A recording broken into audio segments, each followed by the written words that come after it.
Hello, it's Matt here, and welcome to the second episode of Clone Corner. And in this episode, we will be talking about the NES Classic Edition. Now, while the NES Classic Edition is an official Nintendo console, it is a clone, so it does fall under our series' general guidelines. I will tell you right off the bat, if you want a little bit more of a comprehensive review on why you should buy this and some other little quirks, please check out my video, the NES Classic Edition review, that is also on this channel.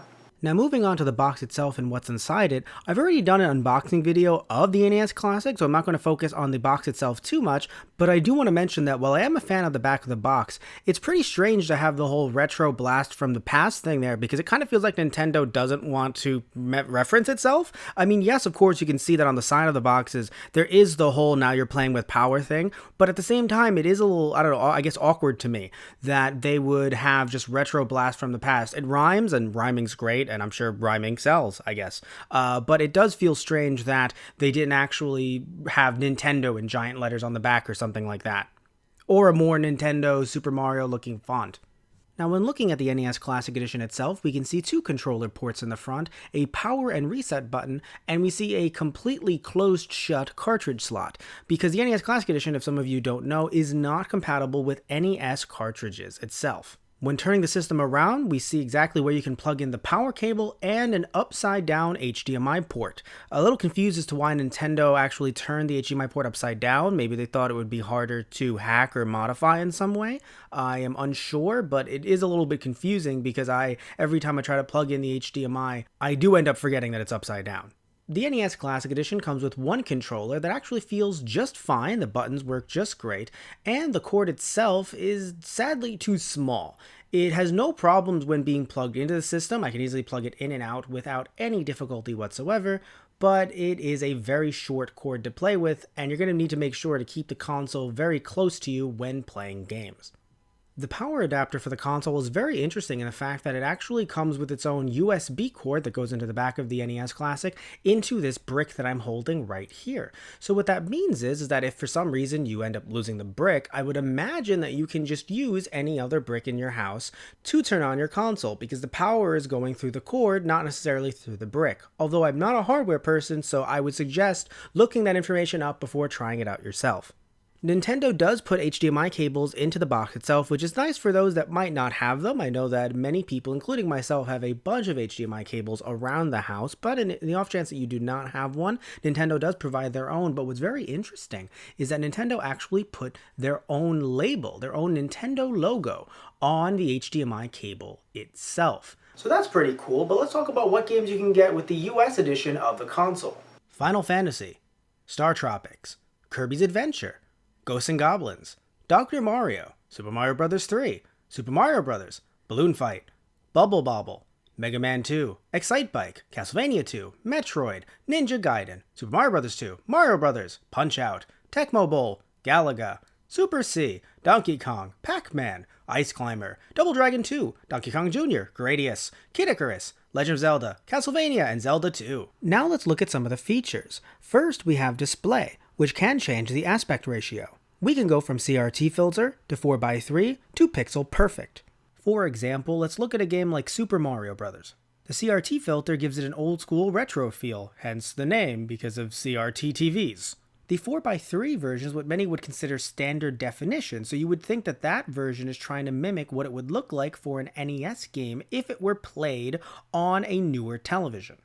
The Pixel Perfect version is a bit like the 4:3, but the biggest difference is it's trying to mimic what an NES game would look like being played on a newer television with the HDMI cable.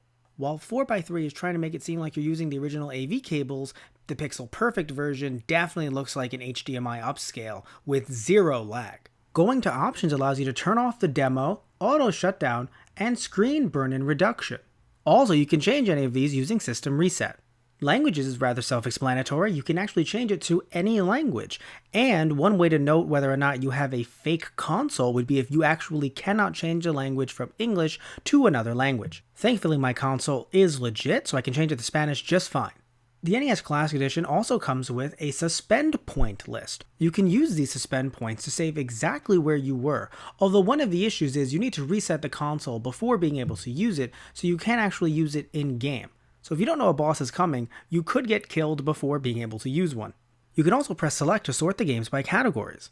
You can go with by times played, by release date, by publisher, by title, by two-player games, and by recently played.